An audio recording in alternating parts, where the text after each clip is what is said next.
What up, everybody? This is Justin again, coming up with an update for the Supra. So, been working on it. It's been pretty hot in Sacramento as usual, but what else is new? So let me just get into what I've been working on. Gone to projectors and Bi-Xenon HIDs. Wasn't too bad. Just another shot. So, just details for anybody that would want to do this off of the kit that I got from eBay. I had to make a modification, of course, to get this to fit. It fit no problem in the new projectors, but this little, here we go, this little cap right here, you have to remove this cap off the end of the HIDs. Takes one Phillips screw in the center, and then there's little dowel pins that just make it pivot, and you just go ahead and work that off of the actual lighting.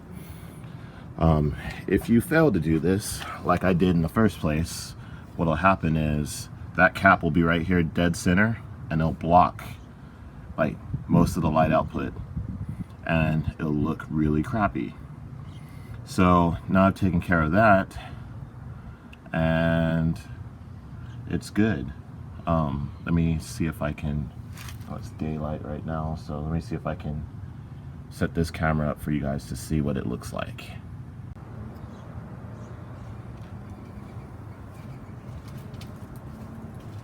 Okay, so hopefully this is a relatively good camera angle for you guys to see what I'm talking about. So bear with me.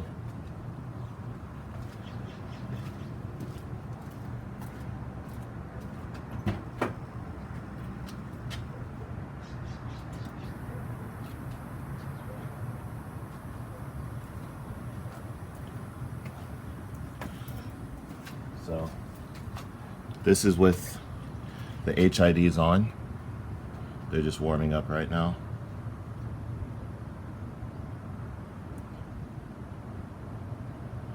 But so far they look pretty good in my opinion. I think they look pretty good. I went with the 8K white. Usually I go with a 6K white on my HID kits, but just decided to go with the 8K white instead this time. So I think they look pretty good. So let me go ahead and show you the Bi-Xenon effect.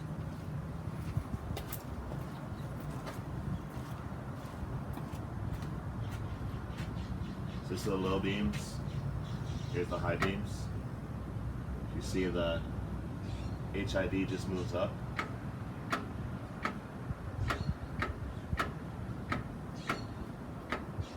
So once again, here's lows, here's the high.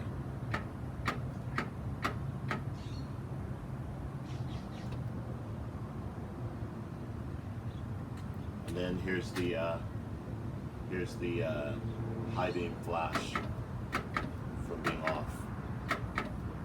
Pretty responsive. You can get somebody's attention with that. So I'm pretty satisfied with that.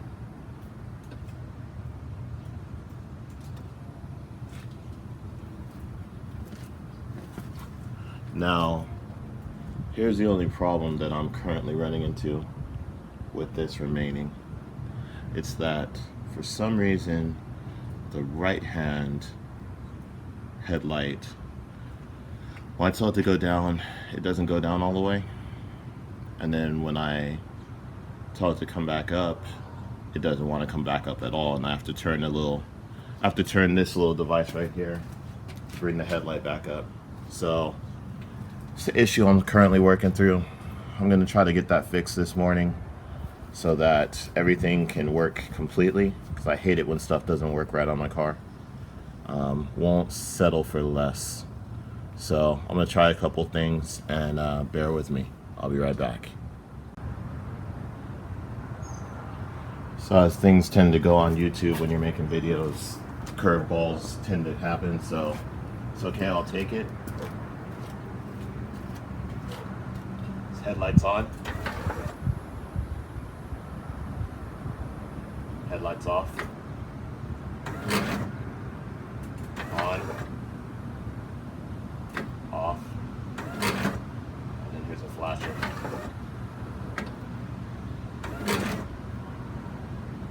So whatever, I'll take it. I will take that. All right, so let me go ahead and move on to what's changed in the interior. Stay tuned. So here I am in the interior of the Supra, and here's the new harness bar installed. Like previously mentioned, it is a 4-point harness bar, so mounts down to where the factory seatbelt side mount is, comes up to this bar here, comes across to the other side, and it goes up to the seatbelt mounting points. So as you can see, no longer have factory seatbelts. So I need to make a trip over to Tognotti's today and get some harnesses. Going to get Corbeau harnesses, which is exactly what I run on the MR2. So I'll just get a set of those, and has these convenient areas to pass right through the seat. So it should work fine. So let me show you here. Always pulling stuff off on this car. It's pretty stiff there. So I could go ahead and pull the tag off.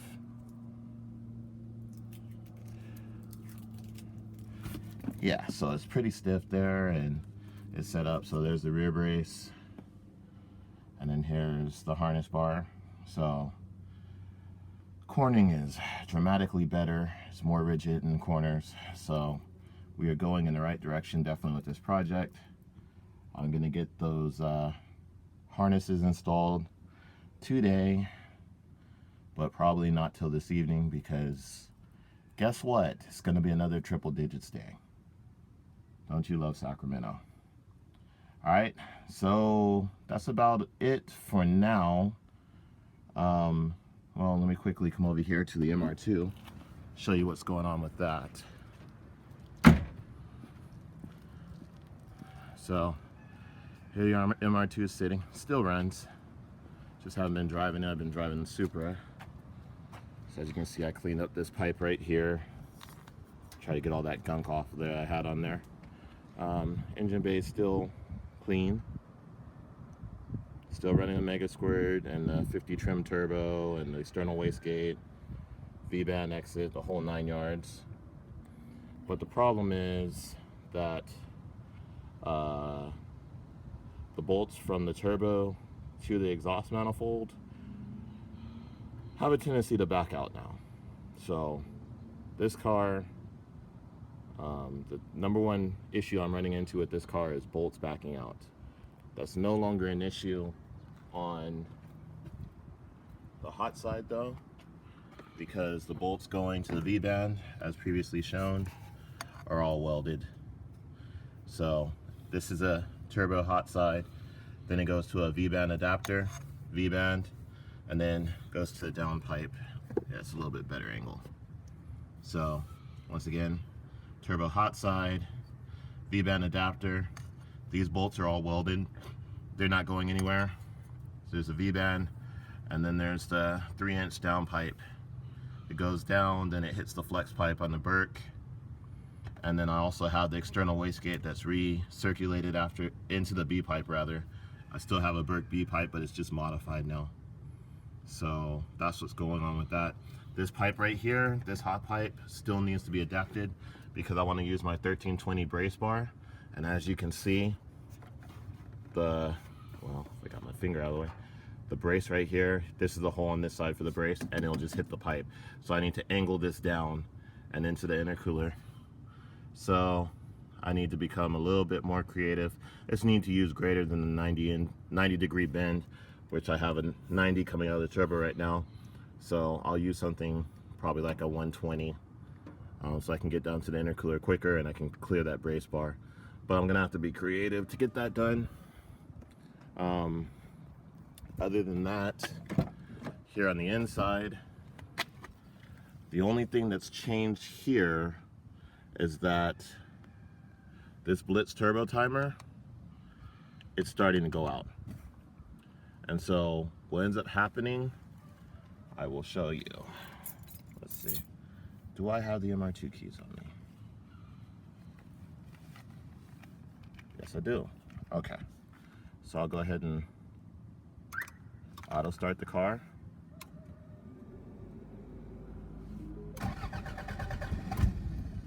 Or nah. Let's try that again. Battery might be too dead. Hold on. Okay, let's try this again. Take 2. There we go. Okay, so MR2 started. It's coming to an idle. And let's go back to the engine bay.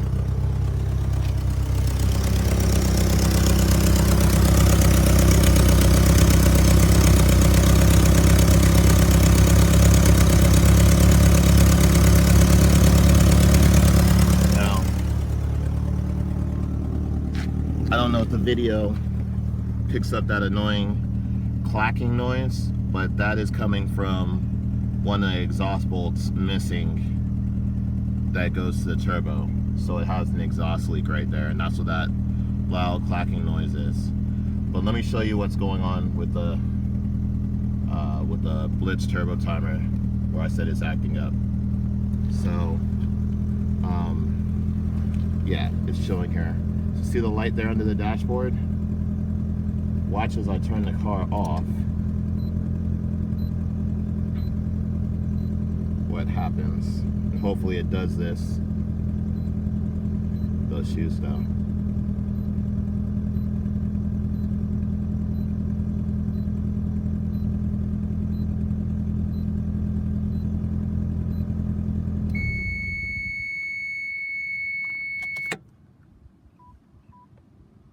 Oh, it didn't do it this time.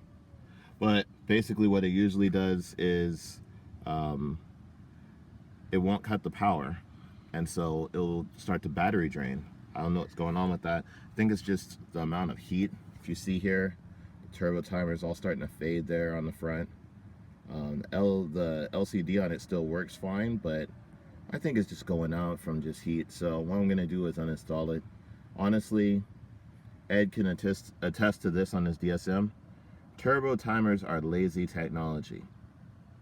If you're not willing to sit in your car and flow some cold oil to, or some cool oil to the turbo after you push it hard, then get out of the game.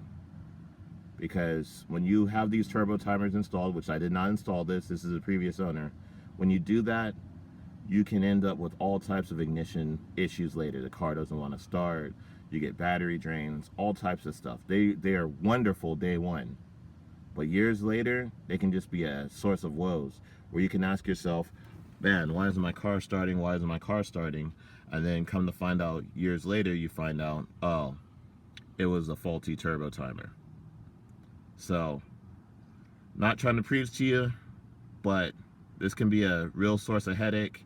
So just be aware that that could be an issue if you're experiencing any type of weird ignition related stuff, like you turn the key off and your lights stay on, or you turn the key and your car doesn't start. If you have a turbo timer installed, let that be step one. Try removing the turbo timer. You usually have a just plug and play harness, so you don't have to hack any wires. Try uninstalling the turbo timer and see if that solves your issue.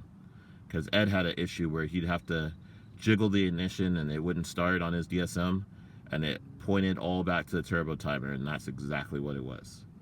Alright, so hopefully this video has helped you guys to a degree, and I'm just showing you what's going on with the Supra, what's going on with the MR2. Trying to get that early morning wrench life in. It's pretty early still. Yeah, it's pretty early. I was listening to music there on my wireless headphones. So it's about 7 a.m. Alright, so you guys have a great day. Stay out of this heat if you're in Sacramento or wherever you guys are. And you guys have a wonderful day. Till next time, this is Justin signing out from GPE. Peace.